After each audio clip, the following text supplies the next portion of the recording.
கடந்த ஆண்டு 2023 நாம இப்படியான ஒரு பயணத்தை மேற்கொண்டோம். கடந்த ஆண்டுக்கு முன்னாடியும் நாம் போயிருக்கோம். அவன் ஒவ்வொரு ஆண்டும் நடக்கிற ஒரு விஷயம் தான், இது புதுசு இல்லை. ஆனால் யோசிச்சு கொண்டிருந்தேன் காலையில, கடந்த ஆண்டு நம்மோடு நடந்து வந்தவர்கள் இன்னைக்கு நம்மோட இல்லாமல் இருக்கலாம், வரணும் யோசிச்சிருக்கலாம், வர முடியாமல் போயிருக்கலாம், அல்லது வருவதற்கான சூழல்கள் இல்லாமல் கூட இருந்திருக்கலாம். இன்னைக்கு உடல்நல குறைவு, வேற ஏதாவது வேலையாக அல்லது வெளியே எங்கேயாவது போயிருக்கலாம்.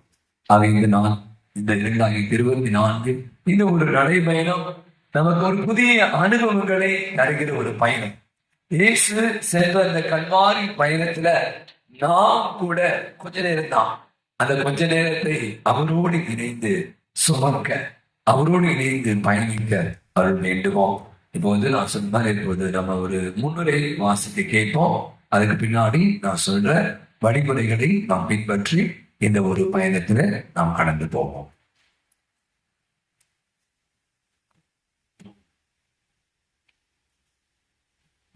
முன்னுரை. சிலுவை என்று சொன்னாலே 2 மரங்கள் தான் ஞாபகத்துக்கு வருகிறது. செங்குத்தாக, அதாவது நேராக விண்ணையும் மண்ணையும் பார்த்தபடி நிற்கின்ற மரம். அடுத்ததாக பக்கவாட்டில் குறுக்காக 2 துருவங்களை காட்டிக் கொண்டிருக்கும் மரம். இந்த 2 மரங்களுமே மாபெரும் பாடத்தை நமக்கு சொல்லி தருகின்றன. இந்த 2 மரங்களும் சந்திக்கின்ற இடத்தில்தான் கிறிஸ்துவின் உருவம் இருப்பதை பார்க்கின்றோம். அதை அப்படியே நாம் மனக்கண் முன் கொண்டு வருவோம். நேராக நிற்கும் மரம் இறைவனையும், பக்கவாட்டில் இருக்கும் மரம் நம்முடைய அயலாயரையும், நடுவில் தொங்கும் இயேசுவின் உருவம் நம்மை குறிக்கின்றது. கிறிஸ்தனுடைய முழுமையான வாழ்வு என்பது இறைவனோடும் அயலானோடும் நம்மோடும் இருக்கும் சுமூகமான உறவில்தான் நிறைவு பெறுகிறது என்பதை அறிந்து கொள்ள வேண்டும். அதனால் மத்தேயு 22ஆம் அதிகாரம் 37 முதல் 40 வரை உள்ள இறைவார்த்தைகளில், உன் கடவுளாகிய ஆண்டவருக்கு முழு உள்ளத்தோடும் முழு ஆன்மாவோடும் முழு மனதோடும் அன்பு செய்வாயாக. இதுவே எல்லாவற்றிற்கும் பெரிய முதன்மையான கட்டளை. இரண்டாவதாக, உன் மீது நீ அன்பு கூர்வது போல் உன் அயலான் மீதும் அன்பு கூர்வாயாக. திருச்சட்டம் முழுவதற்கும் இறை வாக்குகளும் இவ்விரு கட்டளைகளும் அச்சாணி போன்றவை என்னும் அடுத்த வரிகளை இயேசு சொன்னார். இன்று சிலுவை பாதையில் இறைவனையும் அயலாயனையும் நம்மையும் பற்றி சிந்திக்க இருக்கின்றோம். இறைவனின் அன்பை மறக்க முடியுமா? அது ஆழம், அகலம், நீளம் என அளவிட முடியாதது. குறைகளும் குற்றங்களும் நடப்பதே அயலான். அன்பிலும் நம்முடைய அன்பிலும் தான் இந்த சிலுவை பாதை இந்த 3 விதமான அன்பில் தான் இருக்கும். விரிசல்களையும் தவறுகளையும் சரி செய்யும் வழிகளையும் நமக்கு சொல்லிக் கொடுக்கின்றது. நாமும் கிறிஸ்துவாக மாறிட, வாழ்ந்திட வரம் வேண்டி நாம் மன பாரங்களை சிலுவைகளையும் சுமந்து கொண்டு கிறிஸ்துவோடு வழி நடப்போம். நம்ம கரங்களிலே ஜெபமாலை இருந்து கொள்ளுங்கள். மீண்டுமாக நான் சொல்றேன், நம்ம இந்த பயணம் நம்ம வேலை வெட்டி இல்லாம, தூக்கம் இல்லாம போற ஒரு பயணம் அல்ல. வருஷம் போகணும் என்பதற்காக போகிற ஒரு பயணம் அல்ல, வாடிக்கையான ஒரு பயணம் அல்ல. இது நானாக, எனக்காக எடுக்கிற ஒரு பயணம். இயேசுவோடு நான் சேர்ந்து பயணிக்கிற பயணம். இந்த நிறைவான வெயில என்னை கொஞ்சம் கூட வருத்தி கொள்ள நான் எடுக்கிற ஒரு சின்ன ஒரு முயற்சி. எனவே இந்த பயணம் இப்படிதான் இருக்க போகிறது. நாம் சொன்ன மாதிரி இப்போ ஒரு பாடலை பாடுவோம். நான் பாடி முடிச்சது எல்லாரும் பாட்டு பேப்பர் வாங்கி கையில தயவு செய்து எல்லா வழியிலே செல்ல பாடங்கள் இருக்கிறது. ஜெபமாலைகளே செல்லிக்க இருக்கிறோம். அதோடு கூட 14 நிலைகள் நாம் இந்த சிலுவை பாதை தியானிக்க இருக்கோம். ஒவ்வொரு நிலைகளாக இருந்து தியானிப்போம். முடிந்த அளவு பேச்சுகளுக்கும் பராக்குகளுக்கும் இடம் கொடுக்க வேண்டாம். முடிந்த அளவு இந்த தியானம், இந்த சிலுவை பயணம் 2 மணி நேரம் தான். முடிந்த அளவு நான் சொல்றேன், இந்த பயணத்துல நாம் கவனம் சிலுவையை தூக்கி கொண்டு செல்வதற்கு நீங்களே முன்பார். நான் காலையிலே சொன்னேன், சிலுவை நீங்க வேண்டியும் தூக்கணும். ஏதாவது அந்த நாட்டில் ஒரு ஐதீகம் சொல்லுவாங்க, அது வல்லமை மிக்கது, அது ஆற்றல் மிக்கது. நீங்க சிலுவை வேணாம் சொல்றவங்கள நீ சிலுவையை நாம் விரும்பி சுமக்க நமக்கான வாய்ப்புகளை உருவாக்கி கொடுத்திருக்கிறோம். எனவே சிறு பிள்ளைகள், பெரியவர்கள், ஆண்கள், பெண்கள் ஒருத்தரெல்லாம் போக முடியாது. கொஞ்சம் பெரிய சிலுவை 6 பேர் என நம்ம 14 நிலையும் தூக்கி கொண்டு செல்ல வேண்டும். எனவே ஒவ்வொரு நிலைகளாக நீங்களே அதை தூங்கி வேண்டிங்க, மனசுல வேண்டிங்க. உங்களுக்கான தேவையான காரியங்களும் தவ காலத்தில் நம்ம எடுக்கிற நப முயற்சியுடைய வெளிவாங்கும் இயேசுவோடு நாம் சேர்ந்து பயணிக்க முயற்சி செய்வோம். ஒரு பாடலை பாடுவோம். நான் சொன்ன மாதிரி முதல்ல பலிபீட சிறுவர்கள், அதை தொடர்ந்து சிறுவர் சிறுமியர்கள் நம்ம ரூட்ல போறோம். அதனால மந்தையா போகலாம். திருப்பி நான் சொல்றேன், 2 வரிசையாக செல்வோம். சரியா? முடிந்த அளவுக்கு 2 வரிசையா, கொஞ்சம் கூட்டம் கம்மியா தான் இருக்கு. 2 வரிசையாக செல்வோம். பெண்கள், அதை தொடர்ந்து பாடங்கள் கூட ஜோமான, அதை தொடர்ந்து ஆண்களாக நாம் இந்த பாவனையிலே கலந்து கொள்வோம். வெளியே செல்கிற போது நம்முடைய இளவர்கள் உங்களுக்கு தண்ணீர் மாட்டலும் பிஸ்கட் கொடுப்பாங்க. தயவுசெய்து வாங்கி கொள்ளுங்கள். இப்போது ஒரு பாடலில் 4 பேர்ல கல்மனம் கரைய கண்கள் பணி எங்க பாடலை பாடும். கல்மனம் கரைய கண்கள் பணிக்க கைகளை தூவிக்கே இறைவா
தந்தை மகன் தூயாவின் பெறாலே ஆமென்.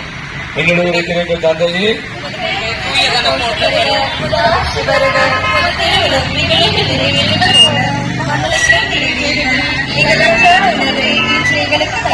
எங்களுக்கு எதிராக குற்றம் செய்தோரை நாங்கள் மன்னிப்பது போல எங்கள் குற்றங்களை மன்னியும். ஆசி பெற்றவர் நீரே, உம்முடைய திருவயிற்றின் கனியாகிய இயேசுவும் ஆசி பெற்றவரே.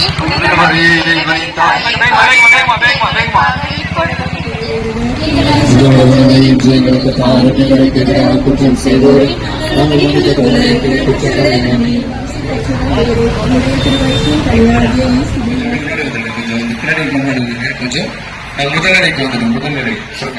சாகத்து தீர்வை இருக்கிறார்கள்.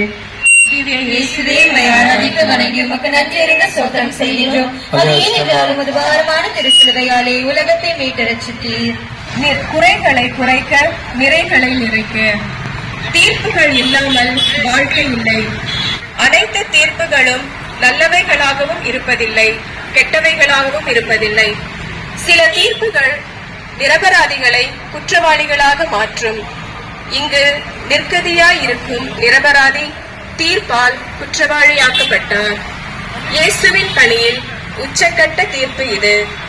படிப்படியாக பல நிகழ்வுகளை அலங்கரித்து இல்லாத ஒன்றை சொல்லாதவற்றை பேசி திரித்து குற்றவாளியாக மாற்றிவிட்டது மனித சமூகம். இது சில சுயநலவாதிகள் செய்த சித்து விளையாட்டின் இறுதி தீர்ப்பு. வேர்களை தேடி போனால் புலம்புவது போல் எதுவும் இல்லை, குற்றம் சொல்வது போல் காட்சிகளும் இல்லை. ஆனால் எதற்காக இந்த விசாரணை? தங்களுக்கு வேண்டாத ஒருவன் வாழக்கூடாது, தங்களுக்கு எதிரானவன் இருக்கக்கூடாது, தங்கள் கொள்கையை சித்தாந்தத்தை எதிர்கேள்வி கேட்பவனை வெறுப்பவனை உயிரோடு வைத்திருக்க கூடாது. அதனால் சமய தலைவர்களின் சதித்திட்டம் நிறைவேறுகிறது. சிந்தனை: அன்று அவர்கள் செய்ததற்கும் இன்று நாம் செய்வதற்கும் என்ன வித்தியாசம்? மாமியார் உடைத்தால் மண்குடம், மருமகள் உடைத்தால் பொற்குடம் என்ற பழமொழி சாதாரணமாக வந்துவிடவில்லை. தீர்ப்பிடாதே, நீயும் தீர்ப்புக்குள்ளாக மாட்டாய் என்பதை புரிந்து கொள்வோம். சிந்திப்போம். நம் செயலை, சொல்லை, வாழ்வை சரி செய்வோம்.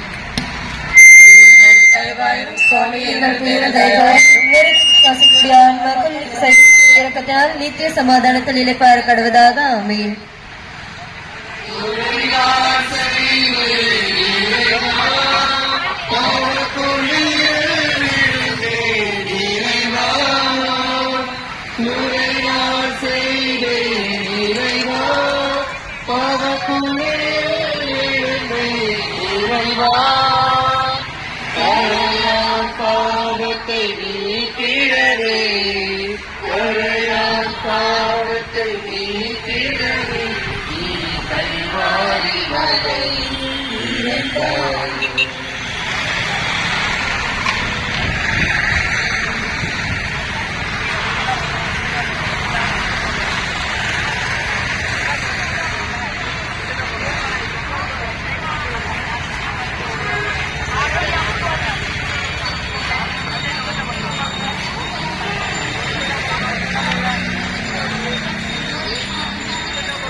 இயேசுநாத சுவாமி பாடுபட்ட இரண்டாம் நிலை.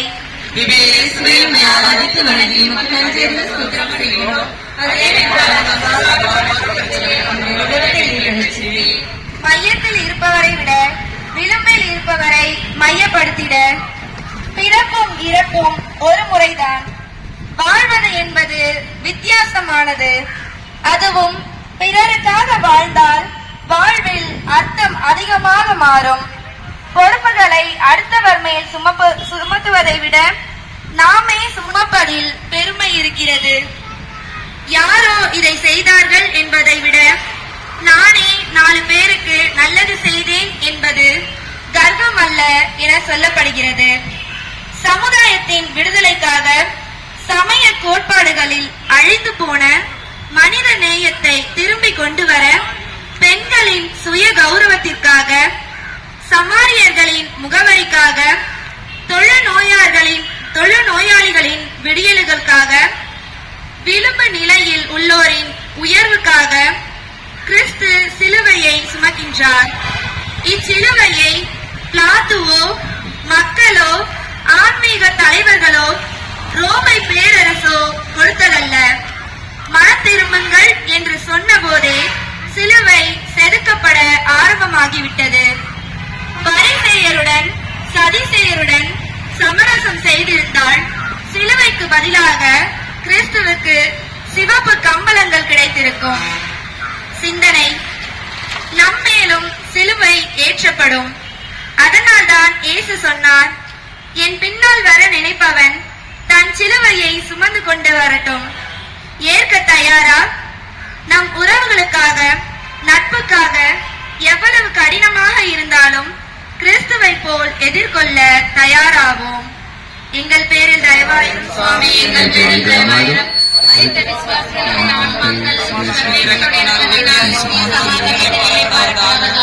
சிலுவையை 2-3 பேர் வேணாம், நிறைய பேர் சுமக்கலாம். அதனால தயவு செய்து சுமந்து செய்யல, மற்றவங்க சுமந்து செல்வோம்.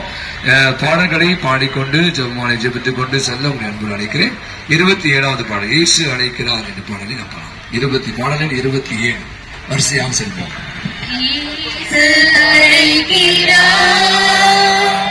இயேசு அழைக்கிறார், கரத்தை நீட்டி அன்பாய் அழைக்கிறார், ஆதலாய் கரத்தை நீட்டி அன்பாய் அழைக்கிறார்.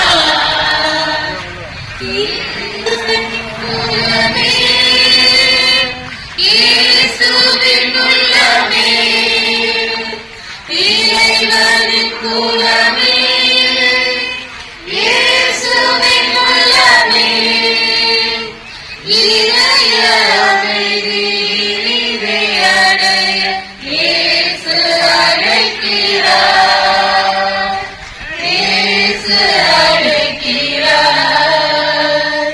இயேசு அழைக்கிறார்.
தோல்விகள் தரணியின் தரம் உயர்த்தும் உரமாக.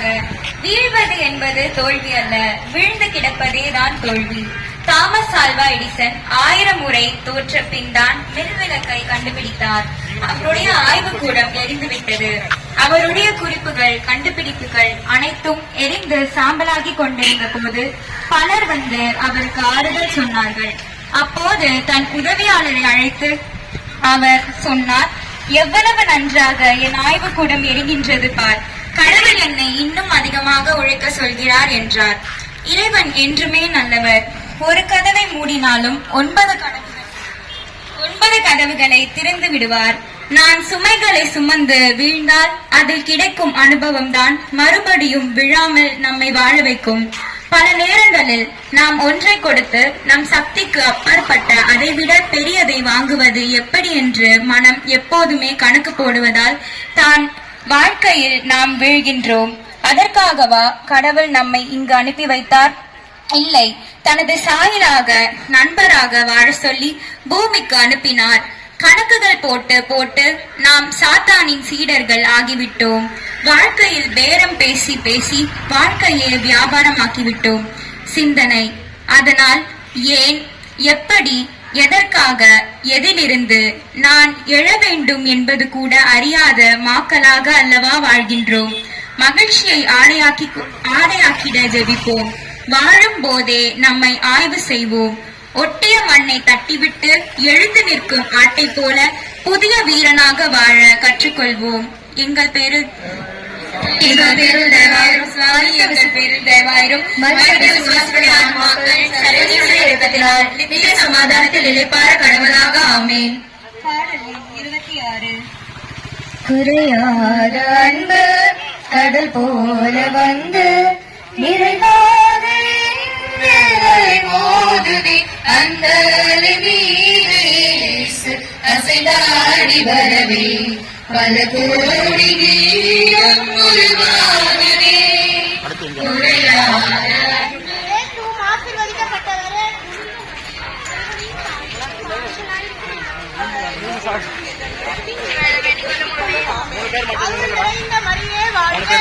ஆண்டவர் உடனே உங்களுக்குள் ஆசீர்வதிக்கப்பட்டவர் என்று உங்களுடைய திருவயிற்றின் கனியாக இயேசுவும்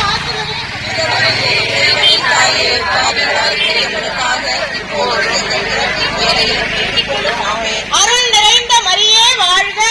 ஆண்டவர் உடனே பெண்களுக்குள் ஆசீர்வதிக்கப்பட்டவர் நீரே, உங்களுடைய திருவயிற்றின் கனியாக இயேசுவும் ஆசீர்வதிக்கப்பட்டவரே. இறைவனின் தாயே,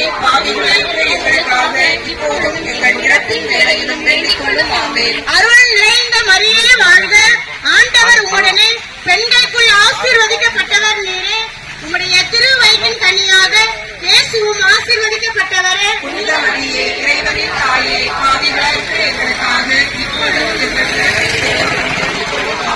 அருள் நிறைந்த மரியே வாழ்க. ஆண்டவர் உடனே பெண்களுக்குள் ஆசீர்வதிக்கப்பட்டவர் நீரே, உம்முடைய திருவயிற்றின் கனியாக இயேசுவும்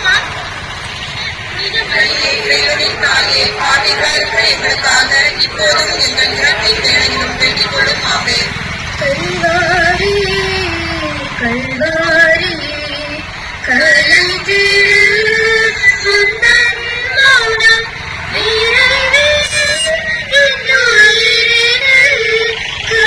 கலந்தது வீரம் கரையுது வீரம். இயேசுநாதர் சுவாமி பாடுபட்ட 4ஆம் நிலை.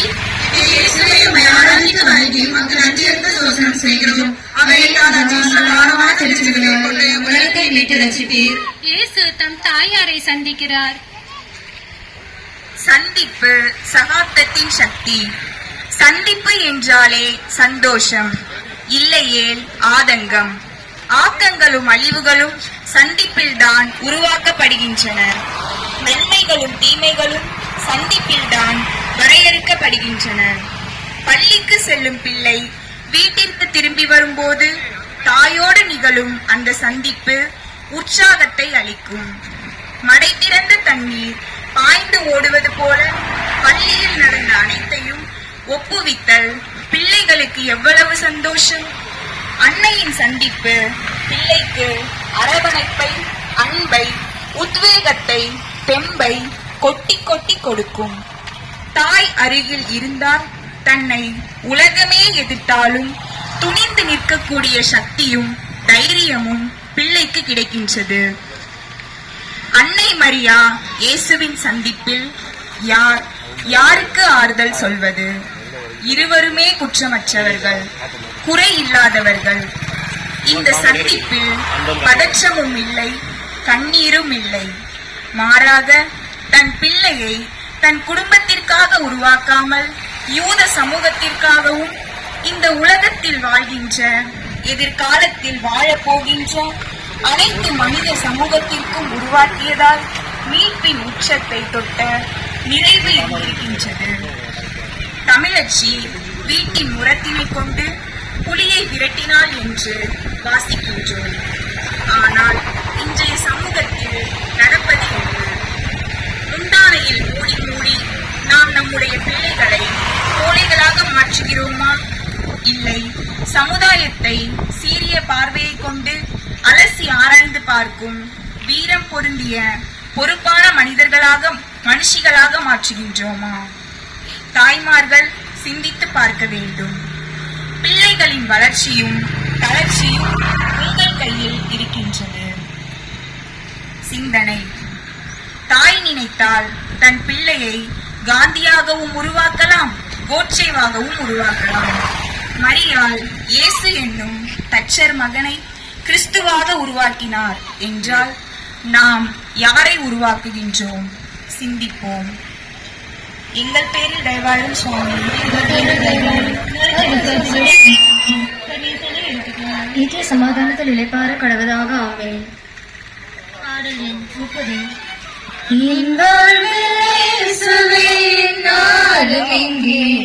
எல்லாம் நீயாக வேண்டும், இந்த எல்லாம் நீயாக வேண்டும்.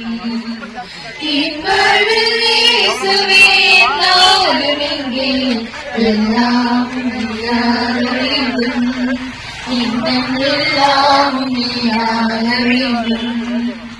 பாருங்கள் தாங்காக சாய்கின்ற போது பாதங்கள் நீயாக வேண்டும், இந்த பாதங்கள் நீயாக வேண்டும். பாதங்கள் கடையாகி நான் மூழ்கும் போது ஓடங்கள் நீயாக வேண்டும், ஓடங்கள் நீயாக வேண்டும். என் வாழ்வில் இயேசுவே நாளும் இங்கே எல்லாம் நீயாக வேண்டும், இந்த எல்லாம்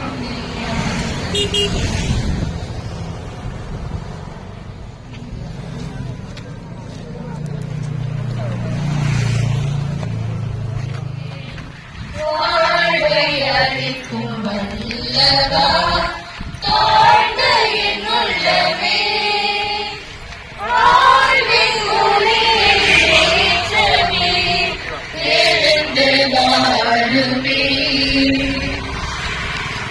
கல்வாரிநாதா, கல்வாரிநாதா, கரை போக்கிடும், கரை சேர்த்திடும். கல்வாரிநாதா, கல்வாரிநாதா, கரை போக்கிடும், கரை சேர்த்திடும். நான் செய்த பாவங்கள் என் கண் முன்னே நெஞ்சாடுதே, நிலவாடுதே. நான் செய்த பாவங்கள் என் கண் முன்னே நெஞ்சாடுதே, நிலவாடுதே. கல்வாரிநாதா, கல்வாரிநாதா, கரை போக்கிடும், கரை சேர்த்திடும்.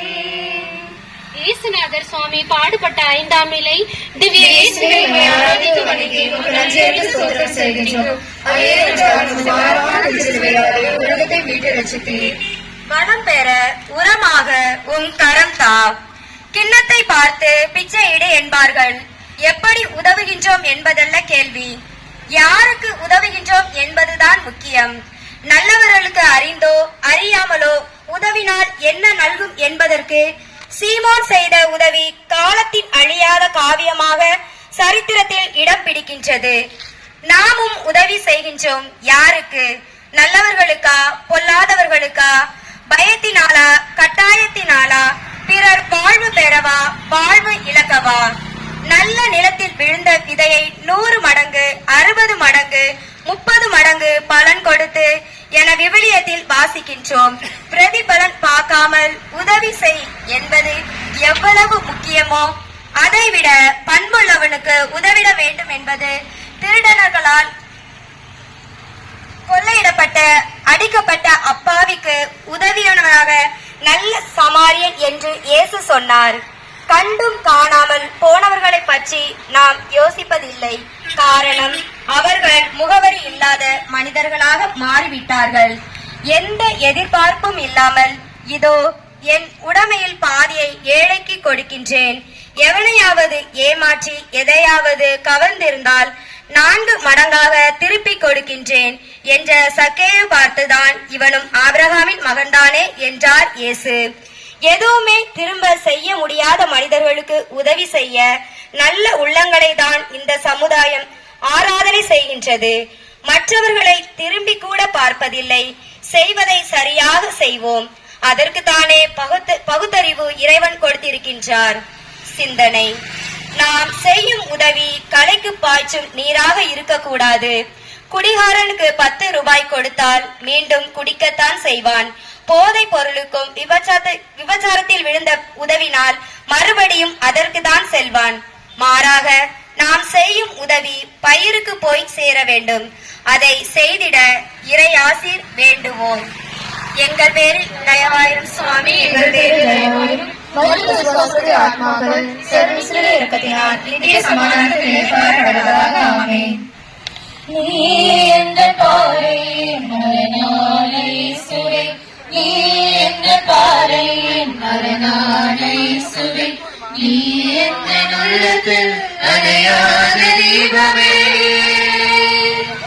அணையாத தீபமே இயேசுவே, இயேசுவே, இயேசுவே, இயேசுவே. நீ எந்த பாறை மரணான இயேசுவே, நீ எந்த பாறை மரணான இயேசுவே, நீ எந்த உள்ளத்தில் அணையாத தீபமே, அணையாத தீபமே இயேசுவே, இயேசுவே, இயேசுவே.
உனக்காக உயிரே உயிரே உனக்காக பலிகளை ஏற்றேன் உனக்காக இதைத்தானே இறைவா இதைத்தானே சிலுவையில் சுமந்தீர் என்னைத்தானே இதைத்தானே இறைவா இதைத்தானே சிலுவையில் சுமந்தீர் என்னைத்தானே. இயேசுநாதர் சுவாமி பாடுபட்ட 6ஆம் நிலை இயேசுவை ஆராதித்து வணங்கி உமக்கு நன்றி அறிந்து ஸ்தோத்திரம் செய்கின்றோம். அதேனென்றால் இந்த பாரமான சிலுவையாலே உலகத்தை மீட்டு ரட்சித்தீர். இயேசுவின் திருமுகத்தை வெரோனிக்கம்மாள் துடைக்கிறார். நன்மைகளை கண்டறியவும் நாணய நோக்கம் போக்கும். 2ஆம் உலகப் போர் நடந்த நேரம் ரஷ்யாவின் மீது ஜெர்மானியர்கள் மூர்க்கத்தனமாக போர் கொடுத்தனர். ரஷ்யாவில் பலர் உயிரிழந்தனர். போரின் போக்கு சில நாட்களில் மாறியது. ஜெர்மனி தோல்வியை தழுவியது. அதன் வீரர்கள் ரஷ்யாவின் தெருக்களில் இழுத்து செல்லப்பட்டார்கள். ரஷ்ய மக்களின் கண்களில் கொலைவெறி தெரிந்தது. எல்லா இடத்திலும் நிசப்தம். யாரும் எதிர்பாராத நேரத்தில் வயர்ந்து முதிர்ந்த பெண் ஓடோடி சென்றாள். ஒரு ஜெர்மனி படைவீரனின் முகத்தை துடைத்தார். இறுக்கமான சூழ்நிலை ஒரு சாதாரண பெண்ணின் மாபெரும் செயல் மாற்றிவிட்டது. இரக்க குணம் இறைவன் இயற்கையாகவே பெண்ணுக்கு கொடுத்துள்ளார். எப்பொழுதும் கொடுப்பதில் கிடைக்கும் ஆனந்தம் பெறுவதில் கிடைப்பதில்லை. இங்கே வெரோனிகா தன்னிடம் இருந்த நேசத்தை, பாசத்தை கொட்டி கொடுக்கிறாள். அதனால் அவள் எதையும் இழந்துவிடவில்லை. பசித்தவனுக்கு உண்ண உணவு கொடுப்பதால் நீ பலவீனமாகி விடுவதில்லை, மாறாக பலன்தான் பெறுகின்றாய் என்றார் புத்தர். புனித மார்க்கிஸ் மில்லியன் கோல்வே தன்னுடைய வாழ்வையே ஒரு யூதனுக்கு கொடுத்தார். அதனால் வரலாற்றில் பிறர் சிநேகத்திற்கு உதாரணமாய் வரலாற்று வாழ்ந்து கொண்டிருக்கிறார்கள். சிந்தனை: இரக்கம் குணம்தான் பெண்ணினத்தையே சமூகத்தில் இறங்க வைத்து விட்டதோ? ஆணாதிக்க சமுதாயம் தனக்கு சாதகமாய் இதை பயன்படுத்தி விட்டதோ என தோன்றுகிறது. ஆண் பெண் என்பது யார் உயர்ந்தவர் யார் தாழ்ந்தவர் என்ற வேறுபாடு பற்றியதில்லை. ஒன்றுக்கொன்று ஆதரவாக இருக்கும் வெவ்வேறு குணங்களை பற்றியது. ஒன்றுக்கொன்று அடிமை நிலை அல்ல, மாறாக ஒன்று மற்றதை நிறைவு செய்கின்றது.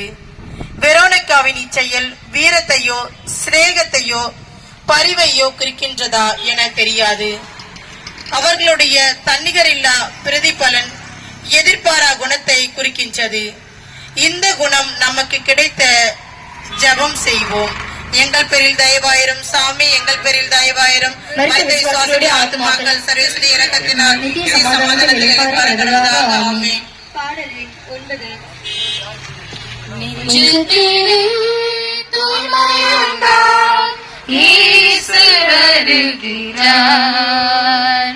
நூறு கொண்ட நெஞ்சத்தை இயேசு அழைக்கிறார். நெஞ்சத்திலே தூய்மையுண்டாய் இயேசு வருகிறார். நூறு கொண்ட நெஞ்சத்தை இயேசு அழைக்கிறார். வருந்தி சுமக்கும் பாவம் நம்மை கொடிய இருளில் சேர்க்கும். வருந்தி சுமக்கும் பாவம் நம்மை கொடிய இருளில் சேர்க்கும்.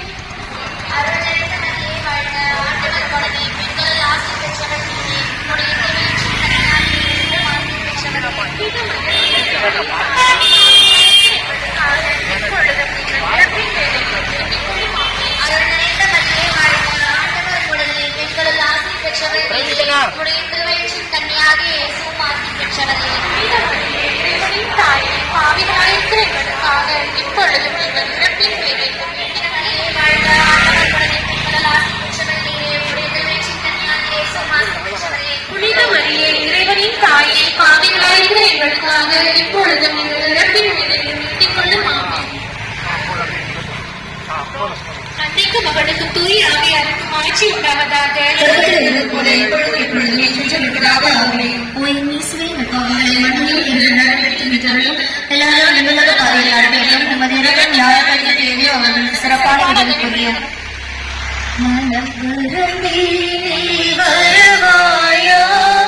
மனம் திறந்தே வருவாயா, கல்வாரி நோக்கி கால்களை பதித்து கருணை தேவனை பின்தொடர மனம் வருந்தே நீ வருவாயா. இயேசுநாதர் அரங்கநாதர் சுவாமி பாடுபட்ட 7ஆம் நிலை திவ்ய இயேசுவை ஆராதித்து வணங்கி உமக்கு நன்றியறிந்து ஸ்தோத்திரம் செய்கின்றோம். அதே என்றால் உமது பாரமான திருச்சிலுவையாலே உலகத்தை மீட்டு ரட்சித்தீர். இயேசு 2ஆம் முறை கீழே விழுகிறார். ஈசாப் கதையை ஞாபகத்திற்கு வருகிறது. ஒரு கழுதையும் நரியும் நண்பர்கள் ஆனார்கள். ஒரு முறை சிங்கத்திடம் நரி மாட்டிக்கொண்டது. உடனே தன்னை கொல்ல வந்த சிங்கத்தை பார்த்து, காட்டு அரசனை என்னை விட்டுவிடு, உனக்கு வேட்டையாடும் சிரமம் இல்லாமல் கழுதை ஒன்றை பிடித்து தருகிறேன் என்று கெஞ்சியது. சிங்கம் நரியை விடுவித்தது. நரி கழுதையிடம், பால் கிணற்றை காட்டி நிறைய உணவை பதுக்கி வைத்திருக்கிறேன், போய் சாப்பிடு என்றது. கழுதை நம்பி கிணற்றில் இறங்கியது. ஏற முடியாமல் மாட்டிக்கொண்டது. நரி ஓடி சிங்கத்தை அழைத்து வந்து கிணற்றில் இருந்து கழுதையை சிங்கத்துக்கு காட்டியது. நரியின் கள்ளத்தனத்தை புரிந்து கொண்ட சிங்கம், கழுதை இனி எங்கும் ஓடாது, நாளை அதை உணவாக்கிக் கொள்கிறேன், இப்போதைக்கு பசியார நீதான் என் உணவு என்றது. நயவஞ்சகம் நம்மை என்றுமே நிம்மதியாய் வாழ விடாது. நான் என்ற விதையில் தான் மட்டும் என்ற சுயநல மரம் தவழ்ந்து வளரும் போது நயவஞ்சகம் தானாக ஒட்டிக்கொள்கிறது. யோசித்து பார், என்னை விட அடுத்தவன் பெயரும் புகழும் வளர்ச்சியும் பெற்றுவிட்டான் என அழிந்ததால் நாம் பொறுத்து கொள்ள முடியவில்லை. என்னை விட என் கூட பிறந்த சகோதரனோ சகோதரியோ மேலே ஒரு படி ஏறிவிடக் கூடாது. அவர்களுடைய வாழ்வை கெடுக்க அரக்கர்களாக மாறிவிட்ட தருணங்களை நினைத்து பார்ப்போம். எந்த அளவையால் நீங்கள் அழைப்பீர்களோ அந்த அளவையால் உங்களுக்கு அழைக்கப்படும். விவிலியம் சொல்லும் அமுத வரிகள். முற்பகல் நீ மற்றவர்களுக்கு என்ன செய்ய நினைக்கின்றாயோ பிற்பகல் அதுவே உனக்கு வந்து சேரும். திருக்குறள் சொல்லும் அறிவுரை, சிந்தனை. நாம் அடுத்தவருக்கு நயவஞ்சகம் செய்தால் நமக்கு இன்னொருவன் செய்வதற்கு காத்து கொண்டிருப்பான். மறக்க கூடாது. நயவஞ்சகம் குணத்தோடு விழுந்த தருணங்களுக்காக மனம் வருந்துவோம். மரித்த விசுவாசத்துடைய ஆத்மாக்கள் சர்வேஸ்வரனுடைய இரக்கத்தினால் நித்திய சமாதானத்திலே வாழ கடவுளாக. இறைவன் நினைக்கின்ற போது வாழ்விலே குறைகள் என்பது ஏது? இன்னாயனா இறைவன் நினைக்கின்ற போது இந்நாள்விலே குறைகள் என்பது ஏது? இன்றையவர் பசும்புல் பூமியிலே எந்நேரமும் நடந்திடும் போதிலே. இன்றையவர் பசும்புல் பூமியிலே எந்நேரமும் நடந்திடும் போதிலே. என்றும் இன்பம் என்றும் இன்பம் என்றும் இன்பமல்லவா? என்றும் இன்பம் என்றும் இன்பம் என்றும் இன்பமல்லவா?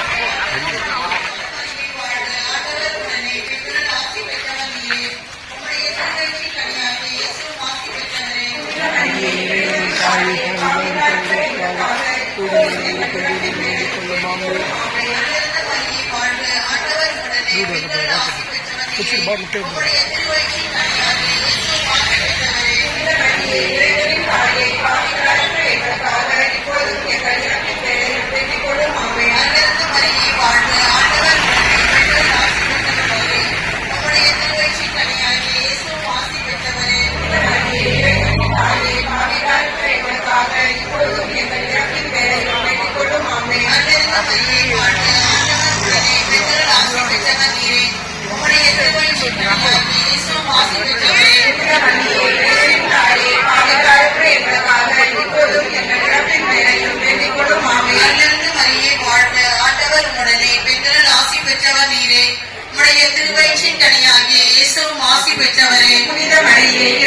தாயே, பாவிகளாய் இருக்கிற எங்களுக்காக இப்போதும் எங்கள் இறப்பின் வேளையிலும் வேண்டிக் கொள்ளும். ஆமென். தந்தைக்கும் மகனுக்கும் தூய ஆவியாருக்கும் மாட்சிமை உண்டாவதாக. தொடக்கத்தில் இருந்தது போல இப்போதும் எப்போதும் என்றென்றும் இருப்பதாக. ஆமென். ஓ இயேசுவே, எங்கள் பாவங்களை பொறுத்தருளும், எங்களை நரகிலிருந்து மீட்டருளும், எல்லாரோரும் பாதையில் நடத்தியருளும்.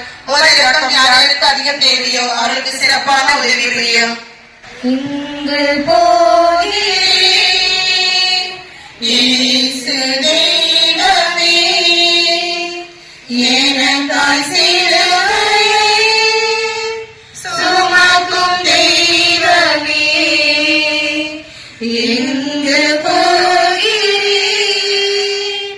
இயேசு தெய்வமே, எனக்காய் சிலுவையை சுமக்கும் தெய்வமே. இயேசுநாதர் சுவாமி பாடுபட்ட 8ஆம் நிலை. நன்றி அளித்து ஸ்தோத்திரம் செய்கின்றோம். அதே நன்றால் மனதாரமான திருச்சிலுவையாலே உலகத்தை மீது ரசித்தேன். இயேசு எருசலேம் மகளிருக்கு ஆறுதல் சொல்கிறார். கண்ணீருக்கு காரணம் கண்டிட. இது வித்தியாசமான சிந்தனை. ஏதேன் தோட்டத்தில் ஏவாள் கடவுளை அழைத்தாள். கடவுளே, அழகான ஆப்பிள் தோட்டம், நட்பான மிருகங்கள், அமைதியான அழகான சூழல் எல்லாம் இருந்தும் எனக்கு வாழ வெறுப்பாய் இருக்கிறது. என்னோடு விளையாட, பேச ஒரு துணை வேண்டும் என்றாள். சரி, உனக்கு துணையாக ஆண் என்ற எண்ணத்தை படைத்து தருகிறேன். ஆனால் 2 நிபந்தனைகள் என்றார் கடவுள். என்ன என கேட்டால் ஏவாள். ஆண் உன்னை விட உடல் ரீதியாக வலுவானவனாகவும் ஆத்திரக்காரனாகவும் அகங்காரம் மிக்கவனாகவும் மென்மை உணர்வுகள் அற்றவனாகவும் இருப்பான். ஏவாள் சொன்னால் இருந்துவிட்டு போகட்டும். 2ஆம் நிபந்தனை, தன்னைத்தான் கடவுள் முதலில் படைத்தார் என்றும் அவனுடைய விழா எலும்பிலிருந்து தான் உன்னை உருவாக்கப்பட்ட என்றும் முட்டாள்தனமாக பிதற்றி கொள்ள அனுமதிக்க வேண்டும் என்றார். விளையாட்டாக சொல்லப்பட்டாலும் இக்கதையில் வேதனை கலந்த உண்மை இருக்கிறது. உண்மையில் ஆண் என்பதும் பெண் என்பதும் ஒரு பழத்தின் தோலை போன்ற வெளி அமைப்புதான். அதை கடந்து உள்ளே பார்த்தால் இருவருமே ஒன்றுதான். உணர்வுகள், உணர்ச்சிகள், இரத்த நாளங்கள், சுயநலங்கள், கலை, காதல், கர்ப்பம், உடல் உறுப்புகளில் சில வித்தியாசம் அவ்வளவுதான். ஆனால் வரலாற்றில் வேறு எந்த மிருகத்திடமும் காண முடியாத குணம் மனிதனிடத்தில் உண்டு. தன்னோடு இருப்பவனை அடிமைப்படுத்தி பார்ப்பது. அதைதான் இத்தனை நூற்றாண்டுகள் ஆண் வர்க்கமும் செய்து கொண்டிருக்கின்றது. மனம் மாறுவோம். சிந்தனை, எனக்காக அழாதீர்கள், உங்களுக்காக அழுங்கள். அழுகையும் கண்ணீரும் பெண்மையும் பிரிக்க முடியாத நிஜங்கள். பெண்மை உள்ள இடத்தில் அழுகை இருக்கும். கண்ணீருக்கு கதைகளை சொல்வதை விட்டுவிட்டு காரணத்தை தேடி புறப்படுவோம். எங்கள் பேரில் தயவாயிரும் சுவாமி, எங்கள் பேரில் தயவாயிரும். மனித விசுவாசப்படி ஆத்மாக்கள் பாடலில் 10. யாரிடம் செல்வோம் இறைவா, வானவரும் வார்த்தையெல்லாம் உன்னிடம் அன்று உள்ளன. யாரிடம் செல்வோம் இறைவா, இறைவா, இறைவா, இறைவா, இறைவா, அலைவாழும்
கனியான இயேசுவும் ஆசி பெற்றவரே. தாயே பாவிகளாய் இருக்கிற எங்களுக்காக இப்பொழுதும் எங்கள் இறப்பின் வேளையிலும் வேண்டிக் கொள்ளும் ஆமென். அருள்நிறைந்த மரியே வாழ்க, ஆண்டவர் உடனே பெண்கள் ஆசி பெற்றவர் நீரே. உடைய திருவயிற்றின் கனியான இயேசுவும் ஆசி பெற்றவரே. தாயே பாவிகளாய் இருக்கிற எங்களுக்காக இப்பொழுதும் எங்கள் இறப்பின் வேளையிலும் வேண்டிக் கொள்ளும் ஆமென். அருள்நிறைந்த மரியே வாழ்க, ஆண்டவர் உடனே பெண்கள் ஆசி பெற்றவர் நீரே. உடைய திருவயிற்றின் கனியான இயேசுவும் ஆசி பெற்றவரே. இறைவனின் தாயே பாவிகளாய் இருக்கிற எங்களுக்காக இப்பொழுதும் எங்கள் இறப்பின் வேளையிலும் வேண்டிக் கொள்ளும் ஆமென். அருள்நிறைந்த மரியே வாழ்க, ஆண்டவர் உடனே பெண்கள் ஆசி பெற்றவர் நீரே. உடைய திருவயிற்றின் கனியான இயேசுவும் ஆசி பெற்றவரே. இறைவனின் தாயே பாவிகளாய் இருக்கிற எங்களுக்காக இப்பொழுதும் எங்கள் இறப்பின் வேளையிலும் வேண்டிக் கொள்ளும் ஆமென்.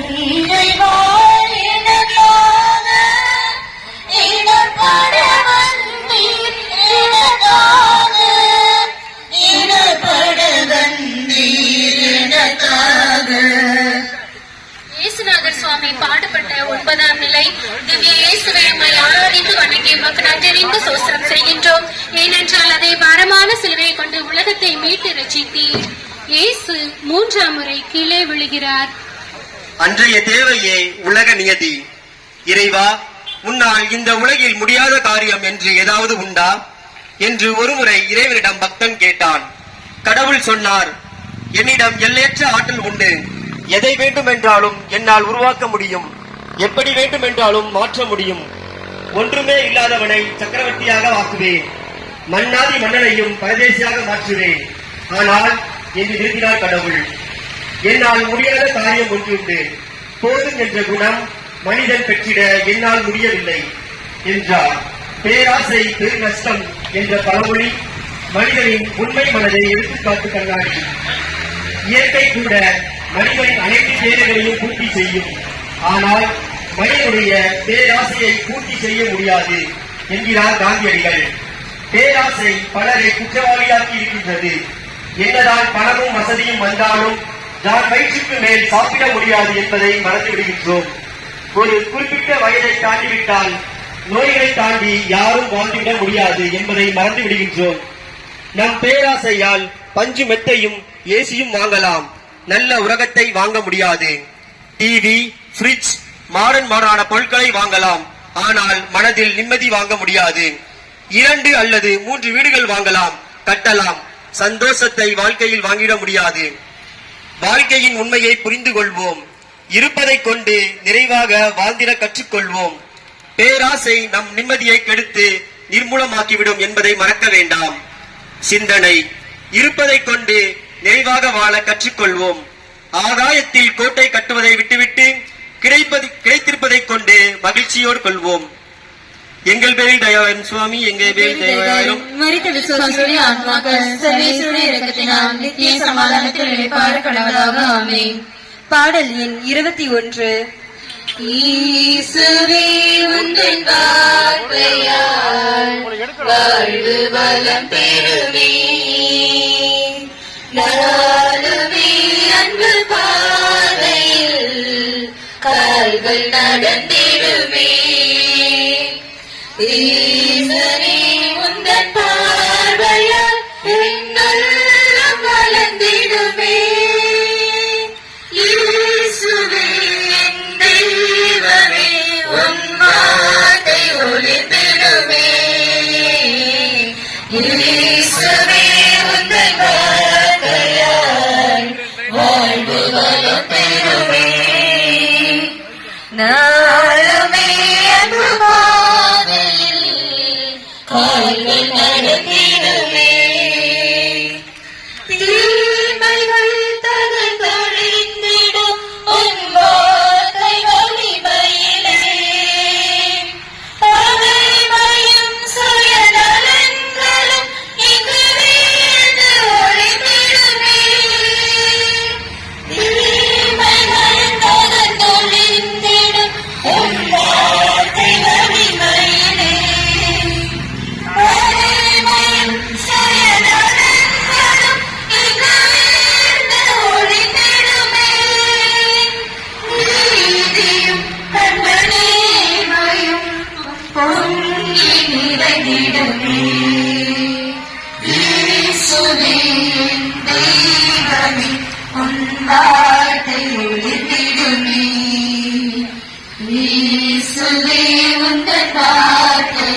நலம் பெறுமே நாளுமே அன்பு பாதையில் அழகு நடத்திடுமே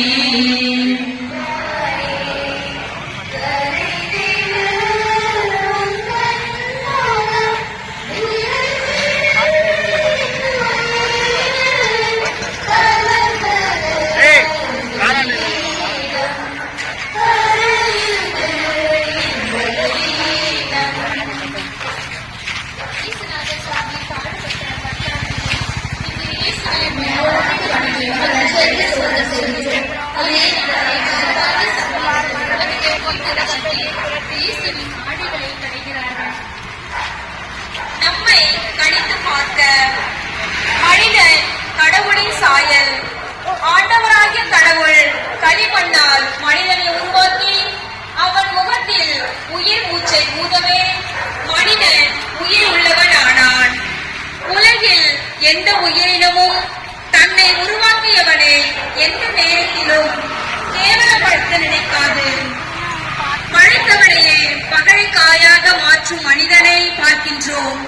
விபச்சாரத்தில் பிடிப்பட்ட பெண்ணை அழைத்து வந்து இயேசுவின் முன்னால் நிறுத்தி, இதோ மோயிசன் சட்டம் சொல்கிறது, கல்லால் எறிய வேண்டும், கொல்ல வேண்டும் என்ற போது, எவன் உங்களிடையே பாவம் செய்யவில்லையோ அவன் முதல் கல்லை எறியட்டும் என்ற போதும், யாரும் உன்மேல் கல் எறியவில்லையா என கேட்டு, நானும் உன்னை தீர்ப்பிட மாட்டேன் போ என்ற போதும், எண்ணத்தில் கூட தீயதை நினைக்காத கிறிஸ்துவின் உடைகள் உரிக்கப்படுகின்றன.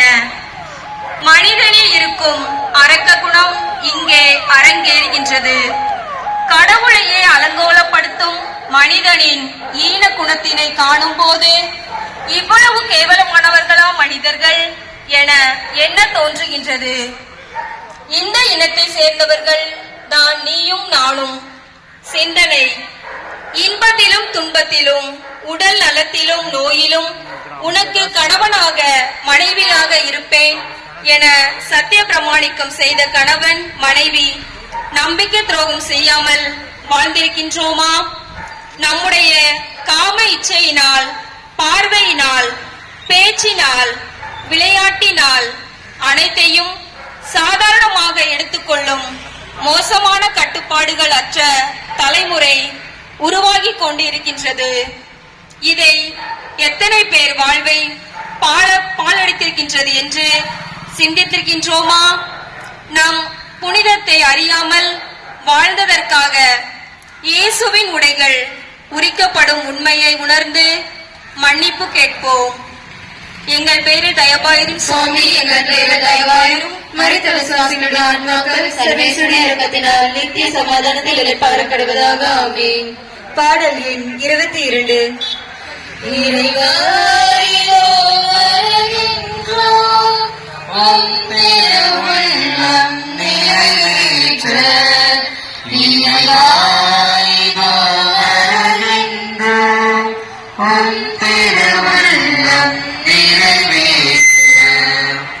அல்லாத இதயத்தை எடுத்துவிடும், என்னை கனிவுள்ள நெஞ்சுடனே வாழவிடு. அல்லாத இதயத்தை எடுத்துவிடும், என்னை கனிவுள்ள நெஞ்சுடனே வாழவிடு. என்னை நாங்கள் மறக்கவிடு, என்னை நாங்கள் மறக்கவிடு. கொஞ்சம் மேலைய துன்பம் நினைக்கவிடு. இறைவா, இதோ வருகின்றோம், உம் திருவுள்ளம்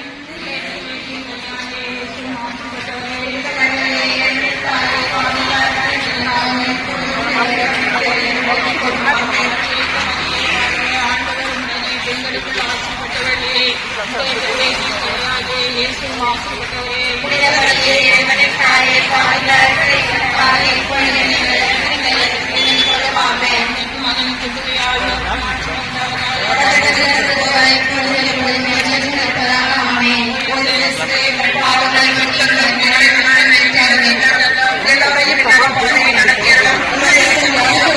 எல்லோரையும்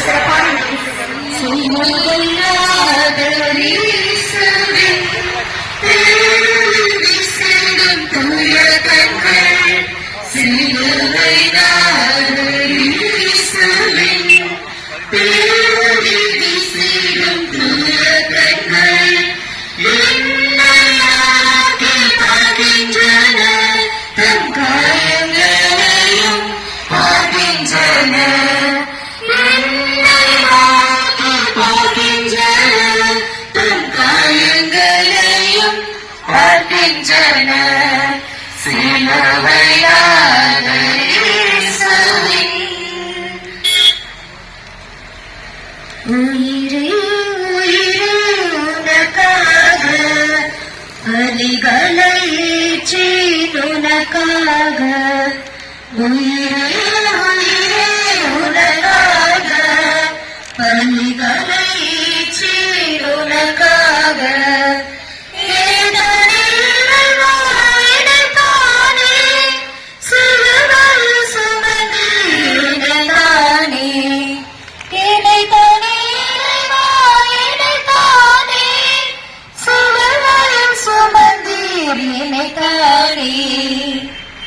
இயேசுநாதர் சுவாமி பாடுபட்ட 11ஆம் நிலை இயேசுவை ஆராதித்து வணங்கி மக்கள் அடியெடுத்து சோசனம் செய்கிறோம்.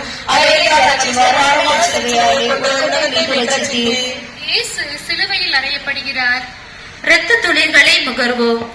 ஆண்டவரின் ஆவி என் மேலே, ஏனெனில் என்னை அபிஷேகம் செய்துள்ளார். எளியோருக்கு நற்செய்தி சொல்ல, சிறைப்பட்டோர் விடுதலை அடைய, குருடர் பார்வை பெற, என் ஆண்டவரின் அருள் தரும் ஆண்டினை அறிவிக்க என்று தொடங்கினரோ அன்றே அவரை சுற்றி ஆணைகளும் வலம் வர ஆரம்பித்து விட்டன. தன்னுடைய இலக்கை நோக்கி சென்று கொண்டே இருந்தார். ஓய்வு எடுக்கவில்லை. தன்னை நோக்கி எத்தனை அம்புகள் பாய்ந்தாலும் தான் நினைத்த இறையரசு என்னும் லட்சியத்தை அடைந்தே தீர வேண்டும் என்பதில் எந்த ஒரு சமரசமும் செய்து கொள்ள தயாராகவில்லை. அதனால் ஆணிகளில் அறையப்பட்டு தொங்கிக் கொண்டுள்ளார். பழைய ஏற்பாட்டில் தொடக்க நூலில் காயின் ஆபேலை கொன்றுவிடுகிறான். அப்போது கடவுள் காயினை நோக்கி, உன் தம்பியின் இரத்த குரல் பூமியில் நின்று நம்மை நோக்கி கூக்குரல் இடுகிறதே, நீ அவனை என்ன செய்தாய்? அங்கே ஆபேல் இரத்தம் காயினுக்கு சாபத்தை கொண்டு வந்தது. நீங்கள் இருக்கும் வீடுகளில் அந்த இரத்தம் உங்களுக்கு அடையாளமாக இருக்கும். அந்த இரத்தத்தை காணவே அவர் கடந்து போவார் என்ற போது எகிப்திலே இரத்தம் பாதுகாப்பின் அரணாக மாறியது. மோசே அந்த இரத்தத்தை மக்களின் மேல் தெளித்து, எல்லா வார்த்தைகளின்படியும் ஆண்டவர் உங்களுடன் செய்தலே உடன்படிக்கை இதுவே என்ற போது அங்கே இரத்தம் இறைவனையும் மனிதனையும் ஒப்புரவு நிலைக்கு கொண்டு வரும் சக்தியாக மாறியது. பழைய ஏற்பாட்டில் மக்களின் பாவங்களை போக்க விலங்குகளின் இரத்தம் தேவைப்பட்டது.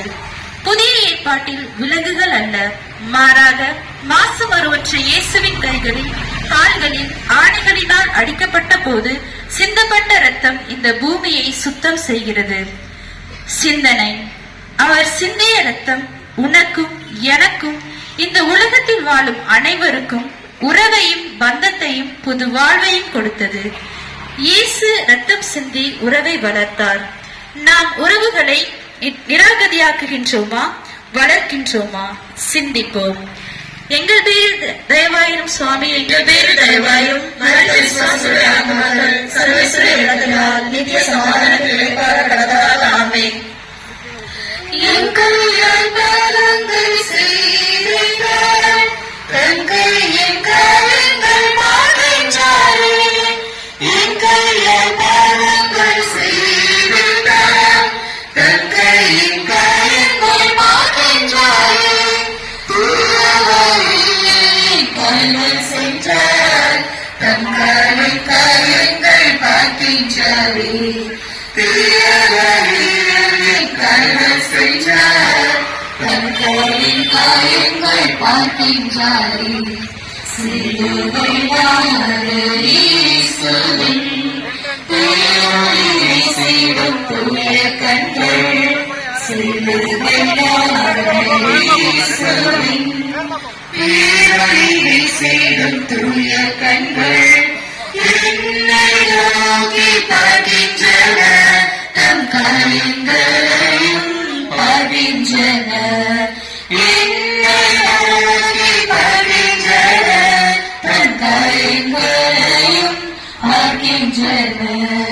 சிலுவையானது இயேசுவின்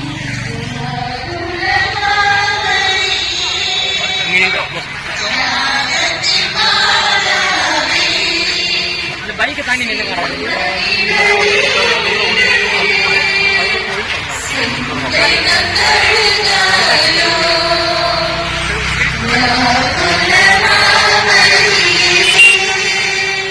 ஜகத்தின் மாதாவே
எனக்காய் சுமக்கும் தெய்வமே. இயேசுநாதர் சுவாமி பாடுபட்ட 12ஆம் நிலை. திவ்ய இயேசுவே, உம்மை ஆராதித்து வணங்கி உமக்கு நன்றியெழுந்து ஸ்தோத்திரம் செய்கின்றோம். இயேசு சிலுவையில் தம் உயிரை விடுகிறார். இறுகி விடாமல் இருக்க, இயங்கிக் கொண்டே இருக்க. ஈழத் தமிழ் வரலாற்றில் மறக்க முடியாத பெயர் குட்டிமணி. சிறைச்சாலையில் இருந்தபோது தன் துணைவிக்கு கடிதம் எழுதுகின்றார். கண்டிப்பாக இந்த அரசாங்கம் என்னை தூக்கிட்டுக் கொள்ளும். இறப்பதை பற்றி நான் கவலைப்படுவதில்லை. ஆனால் நான் இறந்தவுடன் என் கண்களை எடுத்து கண் பார்வையில்லாத ஏதேனும் நம் தமிழ் மகனுக்கோ தமிழச்சிக்கோ பொறுத்துவிட வேண்டும். நான் தமிழ் சுதந்திர பூமியை காண முடியவில்லை என்றாலும் என் கண்கள் காணட்டும். அந்த கடிதம் இலங்கை அரசிடம் கிடைக்க சூடான இரும்பு கம்பிகளை கொண்டு அவரது 2 கண்களையும் சுட்டெரித்த கொடுமையை மறக்க முடியாது. ஒரு குட்டுமணியைத்தான் அவர்களால் அழிக்க முடிந்தது. அவர் மரணம் 1000 குட்டிமணிகள் இந்த ஈர மண்ணில் பிறந்த வரலாறு நாம் அறிவோம். கிறிஸ்துவின் இறப்பும் புண்ணியங்களை இப்பூவுலகில் தூவி சென்றது என்பதற்கு அந்த கடைசி 7 வார்த்தைகளே சாட்சி. தந்தையே, இவர்களை மன்னியும். தாங்கள் செய்வது என்னவென்று அவர்களுக்கு தெரியவில்லை. மன்னிக்கும் மனம்.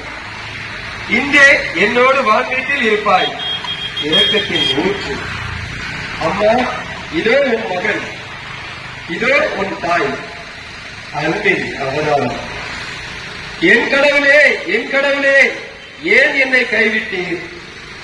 ஏக்கத்தின் எதிரொலி. நான் தாகமாய் இருக்கிறேன். ஆர்வத்தின் அடித்தளம். எல்லாம் நிறைவேறிற்று. நிறைவின் வெளிப்பாடு.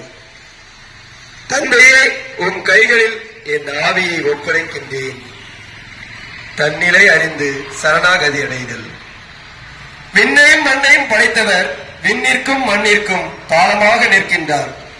விண்ணக புண்ணியங்களை எல்லாம் இம்மண்ணுலகில் மலர வைக்க வேண்டும் என கனவு கொண்டு தன்னையே அர்ப்பணித்தார்.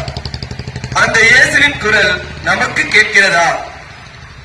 உனக்காக நான் என்னை தந்தேன், எனக்காக நீ என்ன செய்ய போகிறாய்? நம் பதில் என்ன? சிந்தனை. அவர் பணியாற்ற நம் மகனையோ மகளையோ அனுப்ப தயாரா? உழைக்கும் துறவரத்துக்கு தோள் கொடுக்க தயாரா? துறவரத்துக்கு முட்டுக்கடைகளாக இல்லாமல் முதுகெலும்பாக பலம் சேர்ப்போராக இருக்க கற்றுக்கொள்வோம். சிந்திப்போம். எங்கள் மேல்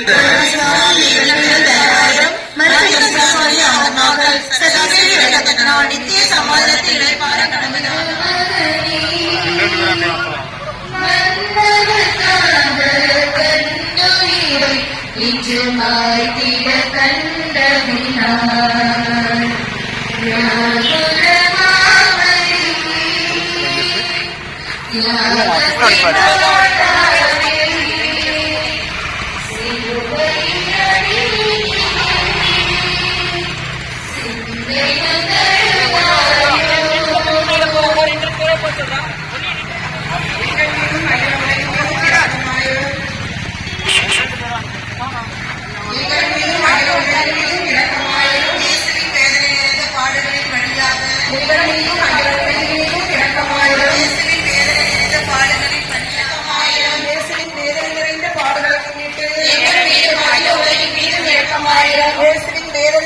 பாடுகளை முன்னிட்டு எங்கள் மீது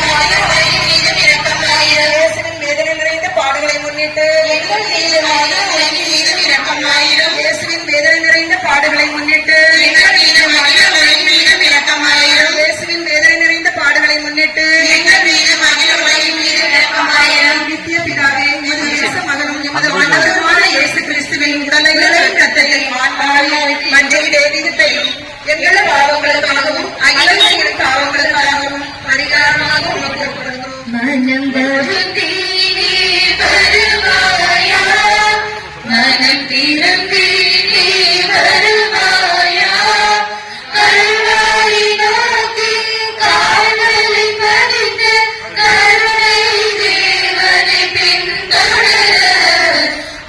நம்மளுக்கு நீ வருவாயா?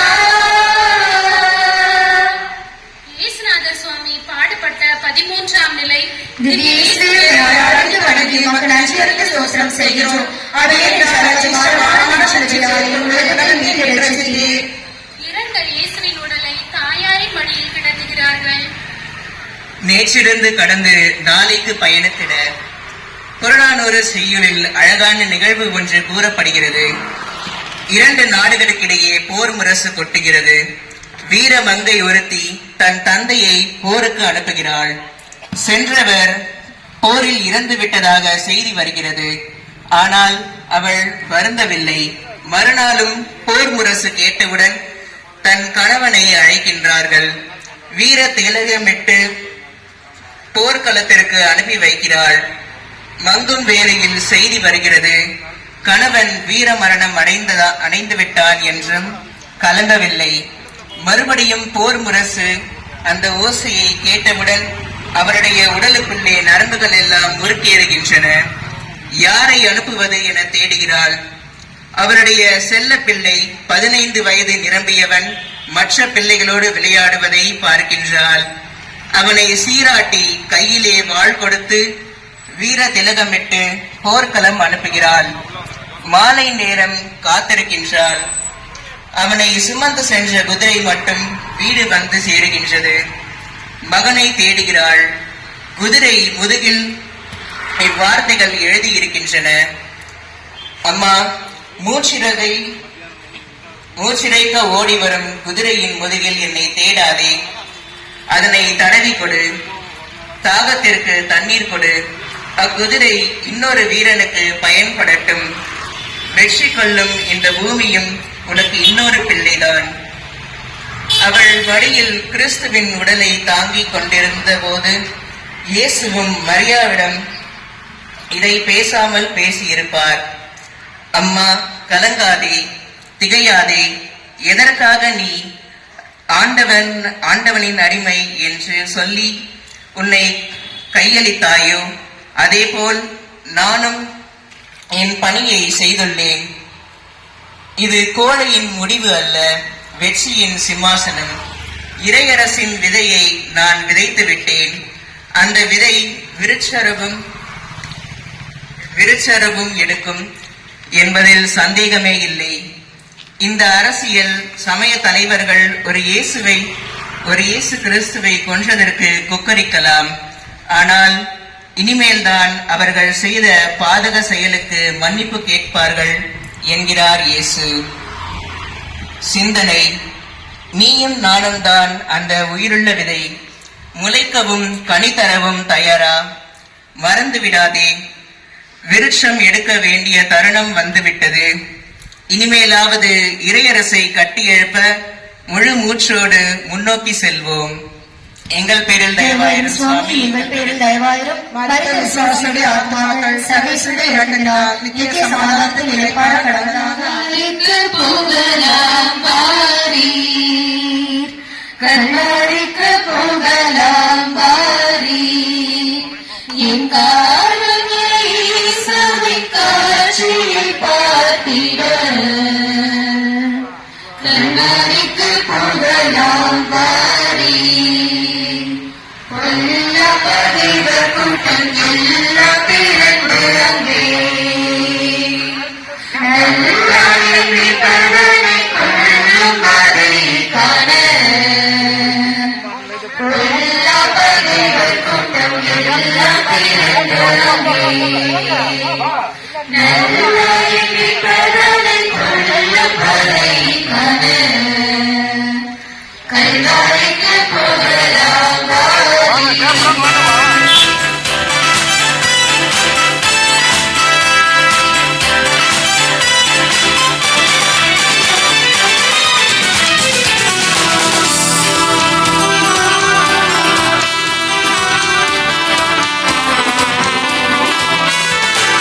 அறிவு தந்த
கொண்டு அற்புதமே நீரின்றி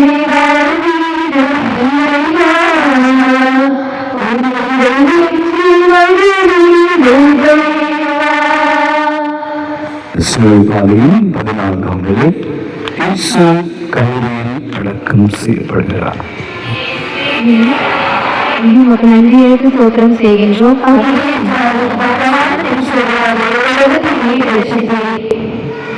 மரணம் மனித வாக்கை வார்த்தெடுக்க ஞானி டயோஜினஸ் வீட்டினுள்ளே அமர்ந்து கொண்டு தன் முன்னால் இருந்த மண்டை ஓடுகளை வெறித்து பார்த்து கொண்டிருந்தார். அந்த சமயம் அரசனாக இருந்த அலெக்சாண்டர் ஞானியை சந்திக்க வந்தார். வந்த அரசன் கேட்டான், ஞானி, மண்டை ஓடுகளை வைத்துக் கொண்டு என்ன செய்கின்றீர் என. அதற்கு ஞானி பதில் சொன்னார், ஆராய்ச்சி செய்கிறேன்.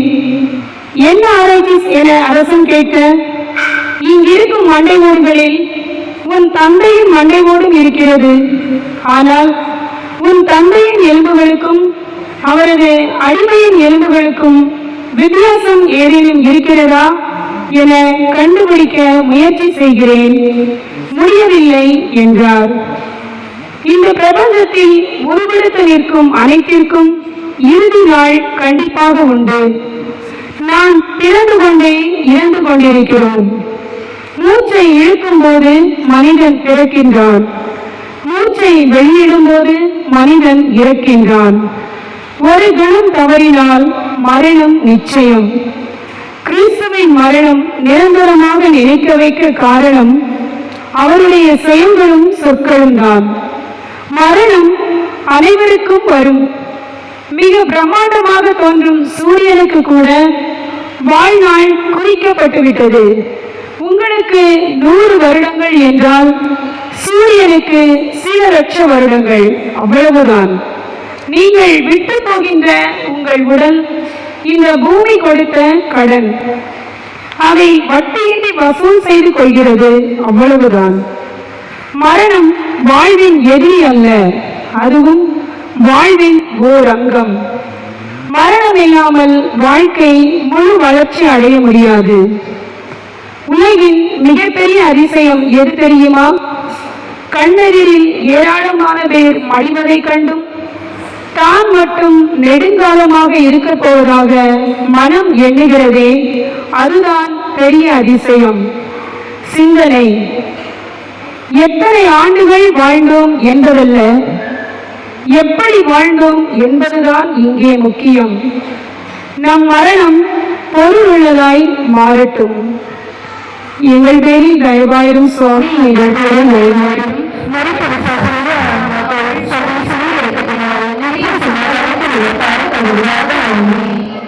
சிலுவை பாதை குளத்தின் வழியிலே இந்த வாழ்கின்ற பகுதியிலே அந்த பொருட்களிலே சார்ந்தவர்களே நாம் அனைவருமாக நடந்து வந்தோம், பாடல்களை பாடி வந்தோம், சிவனாயை ஜெபித்து வந்தோம், சிலுவை நிலவுகளை தியானித்து வந்தோம். நான் இந்த துவக்கத்தில் சொன்னது போல பங்குல துவங்கிய போது இது சும்மா ஒரு வருடம் வருகின்ற ஒரு நடக்கின்ற ஒரு நிகழ்வு அப்படின்னு நினைச்சீங்கன்னா இந்த பாத யாத்திரை நமக்கு வேஸ்ட். ஒரு வாக், அவ்வளோதான், ஜஸ்ட் வாக். இப்போ டெய்லி சுகர் பேஷண்ட் வந்து ஒரு 3 கிலோமீட்டர் 4 கிலோமீட்டர் நடக்கிற மாதிரி நானும் நீங்களும் நடந்து வந்து ஒரு சாயங்காலம் ஒரு பொருளுக்கான ஒரு வாக் பண்ண மாதிரி தான் இருக்கும். இல்லை அப்படி நினச்சோம் அப்படின்னா இது நமக்கு பிரயோஜனமாக இருக்காது. நிறைய இந்த அருமையான பயணம் நமக்கு பல அனுபவங்களை கொடுத்திருக்கிறது என்றால் அது மிகையாகாது. நாம் நடந்து வந்தபோது எத்தனை மனிதர்கள் நம்மை பார்த்தார்கள், எத்தனை வண்டிகள், எத்தனை கார்கள், எத்தனை பிளாட்ல இருந்து எத்தனை மனிதர்கள் நம்மை உற்று நோக்கி இருக்கிறார்கள், எத்தனை பேர் நம்மை கடந்து சென்றிருக்கிறார்கள், அத்தனை பேரும் நம்மை உற்று நோக்கி பார்த்திருக்கிறார். ஆகவே இந்த அருமையான சிலுவை பாதை நமக்கு ஒரு புதிய அனுபவத்தை கொடுத்திருக்கிறது. எனவே இந்த அருமையான சிந்தனையோடு கூட நம்ம இந்த சிலுவை பாதையொப்ப கொடுத்து செமிப்போம். அநேகர் இந்த சிலுவையை தூக்கி கொண்டு வந்தீர்கள், அநேக பெண்கள், பெரியவர்கள், ஆண்கள் என்று நீங்கள் தூக்குவீங்க அப்படின்பது உங்களுக்கு மட்டும்தான் தெரியும். சிலுவை வல்லமை, சிலுவை மீட்பு, சிலுவை ஆற்றல், சிலுவை சக்தி. நான் அப்படியே சொல்லிட்டே போவேன். அவருடைய சிலுவை என்பது ஒதுக்க வேண்டிய ஒரு பொருள் அல்ல, தூக்கக்கூடாத ஒரு பொருள் அல்ல, மாறாக நம்முடைய வாழ்வோடு ஒன்றர இணைந்தது என்றால் அது மிகையாகாது. எனவே சிலுவைக்குள் அநேகர் தூக்கி கொண்டு வந்தும் சில தூக்க ஆசைப்பட்டு தூக்க முடியாம போச்சு. இயேசு சொல்றார், பின்பற்றுவர் அன்றாட சிலுவை சுமந்து கொண்டு என்னை தினந்தோறும் பின்தொடரட்டும். தவ காலத்தில் மட்டுமல்ல, நம்முடைய வாழ்விலே கூட பல சிலுவைகளை இருக்கலாம். அந்த சிலுவைகளையும் சுமக்கக்கூடிய வல்லமை ஆண்டவன் தர வேண்டும். எனவே கண்களை மூடி இந்த சிலுவை பயணம் நம்ம பங்குல தொங்கும்போது 2:25 மணி 4:30 மணி நான் நினைக்கல இவ்வளோ சீக்கிரமாக வந்துடுவோம் சொல்லிட்டு. ஆனால் நம்முடைய பயணம் எளிதாக இருந்தது, இனிமையாக இருந்தது, சுகமாக இருந்தது, சுலபமாக இருந்தது. ஆகவே இந்த பயணத்தை, இந்த திரு பயணத்தை அவனுடைய பார்த்து கொடுப்போம். பல கருத்துக்கள் அத்தனை இங்கு வந்து கலந்து கொண்ட அத்தனை பேர் வர முடியாதவர்கள். நான் சொன்ன கடந்த ஆண்டு வந்தவர்கள் இப்போது நம்மோடு கலந்து கொள்ள முடியவில்லை. வர ஆசைப்பட்டிருக்கலாம், வர முடியாமல் போயிருக்கலாம். அப்படிப்பட்ட ஒரு தருணத்தை கடவுள் நமக்கு கொடுத்த இந்த அற்புதமான வாய்ப்பிற்காகவும், நம்முடைய உள்ளத்தில் இருக்கிற தேவைகளுக்காகவும், நம்முடைய குடும்பத்திற்காகவும், நம்முடைய திருவைக்காகவும், நம்முடைய பங்கிற்காகவும் இணைந்து ஜெபிப்போம்.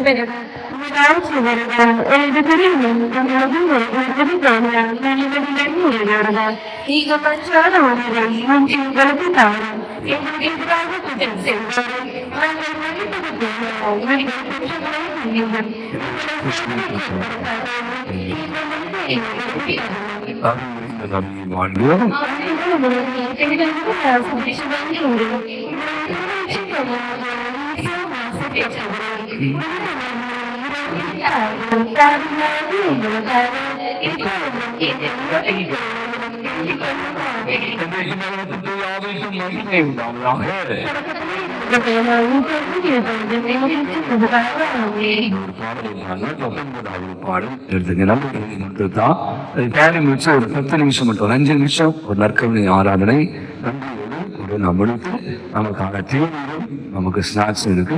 அதை நான் சொல்லும் போது நம்ம கீழே போய் அதை நாம அனுபவிக்கலாம். 19 ஒற்று நோக்கிறோம்.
நமக்கு தங்குகிற அற்புதமான ஆழம். ஆண்டவர் ஏகமாய் இருக்கிறார், ஆண்டவர் அன்பாய் இருக்கிறார், ஆண்டவர் அக்கறையாக இருக்கிறார். பல நிகழ்வுகளை நாட்களிலே நமக்கு சூழலுக்காக வெளியிலிருந்து இறை வார்த்தைகள் கொடுக்கப்படுகிறது. லூக்கா நற்செய்தி 15ஆம் அதிகாரம். அந்த நோவாகி மகன் ஓமைதான்.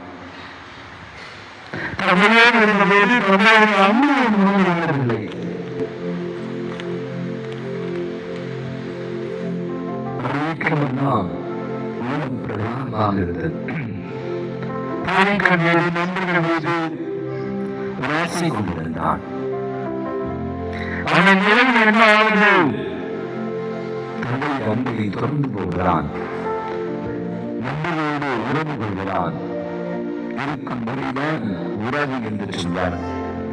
கையில் பசி இருக்கிறது, பசி உள்ளவரை அவனை அணிந்ததாக திரும்பி வந்தார். கைது போனது கையில் ஊற்றமில்லாமல் போனது.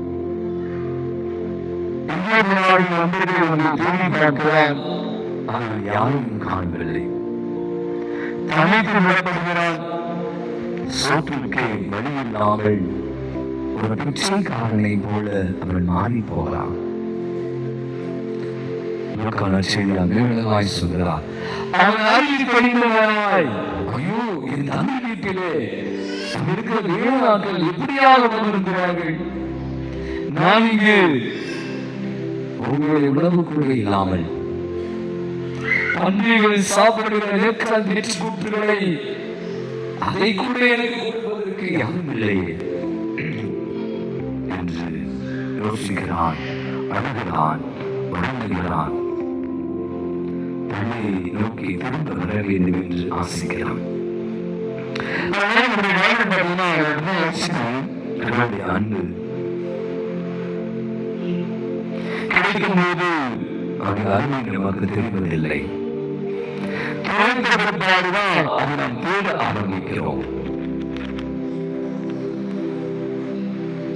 அது கடவுளை நன்றாக உறவாக நட்பாக சொந்தமாக பந்தமாக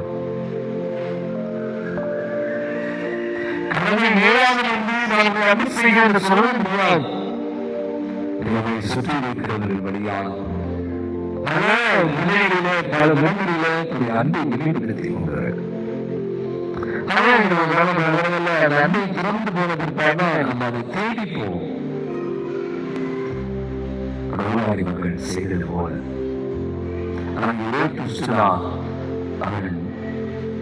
யோசித்தான், வருகிறான். முதலாம் சொல்லுவான், நான் ஒரு மகன் என்று அழைக்கப்பட தவறியவன். அவள்தான் முடிச்சு. காட்சி மாறுகிறது. தன்னை அவனை பார்த்து காத்துக் கொண்டே இருக்கிறார்.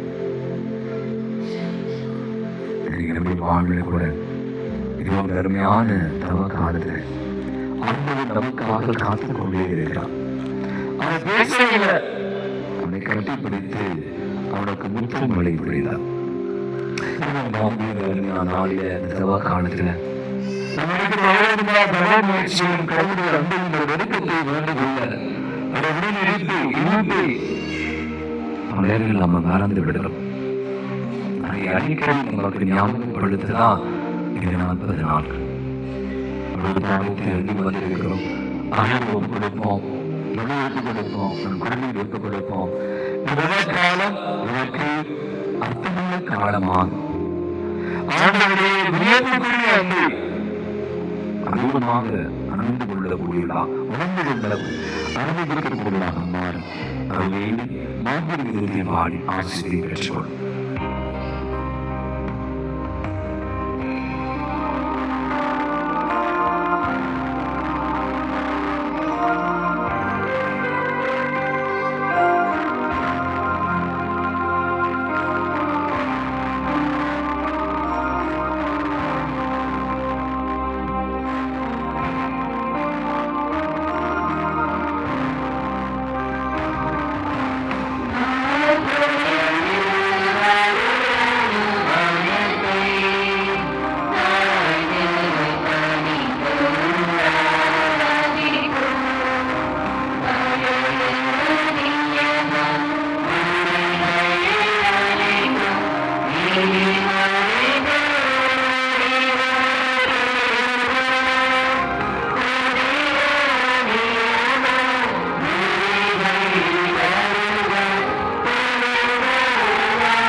திருமருட்சாதனத்திலே உன்னுடைய திருபாலினை எங்களுக்கு விட்டுச் சென்று உன்னுடைய திருவுருவத்திற்கு முகத்தின் மறுபடி மணந்து நாங்கள்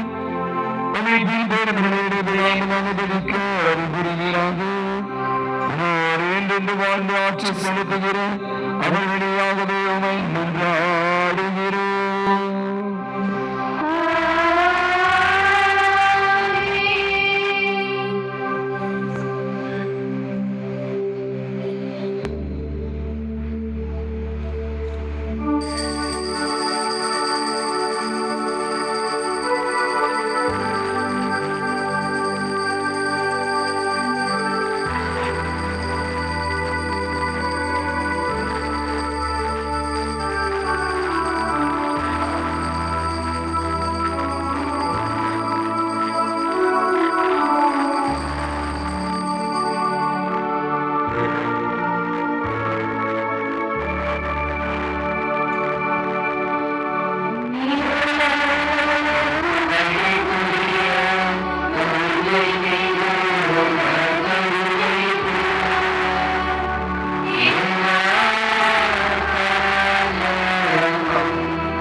அனைவரும் ஒரு 2 நிமிஷம் இந்த வேலையை நாம் தொடங்கும் போது இதுக்கு பல பேர் நல்ல உதவி செய்திருக்கிறார். குறிப்பாக போலீஸ் அனுமதி பெற வேண்டும். நம்ம நிகழ்ச்சியில் திரு மோகன்ராஜ் அவர்கள் நினைக்கிறேன் திருமதி விக்டோரியா புதுசாக வந்திருக்காங்க. அவங்க எழுதியுடனே நமக்கு அந்த கமிஷன் ஆஃபீஸர் அனைத்து விதமான ஏற்பாடு செய்து நேற்று மாலை நமக்கான அனுமதி வாங்கி கொடுத்தவர்களுக்கும் இந்த மாதிரி ஒரு பயணம் நடைபெற வேண்டும் என்றால் பல நல்ல உள்ளம் குறிப்பாக அந்த தண்ணீர் மற்றும் பிஸ்கெட் கொடுத்தது திரு ஜெராட் அவர்களுக்கும் அவருக்கு நன்றி கொடுத்த திரு மைக்கேல் ஜெயராஜ் அவர்களுக்கும் பணியொட்டிய திரு ராஜ் அவர்களுக்கும்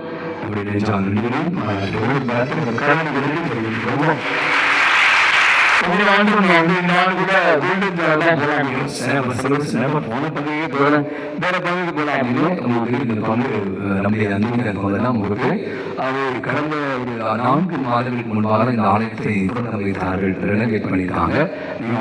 பார்த்துருக்க வாய்ப்பு இருக்காகவே இந்த இடத்துக்கு நாம் வர வேண்டும் என்றும் தமிழ் அறிஞரோடு தமிழ் சிவராஜ் அவர்கள் தற்போது நினைக்கிற வெளியே போயிருக்கார்.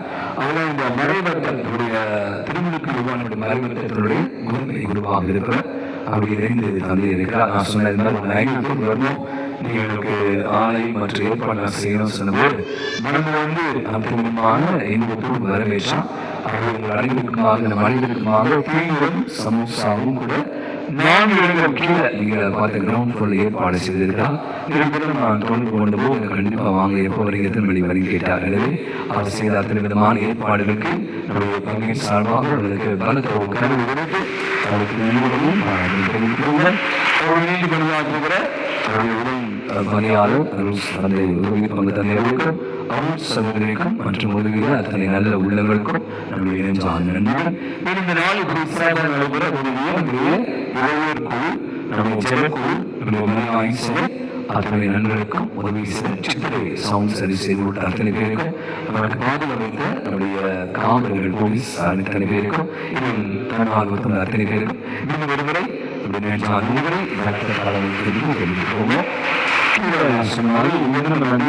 அனுமதி நடந்து போனால் உங்களுக்கு பஸ் ஆட்டோலாம் நினைக்கிறேன். அதை மீண்டுமாக ஆலயத்துக்கு செல்ல அதை நீங்கள் பயன்படுத்திக் கொள்ளுமாறு அன்புடன் கேட்டுக்கொள்கிறேன். மகன்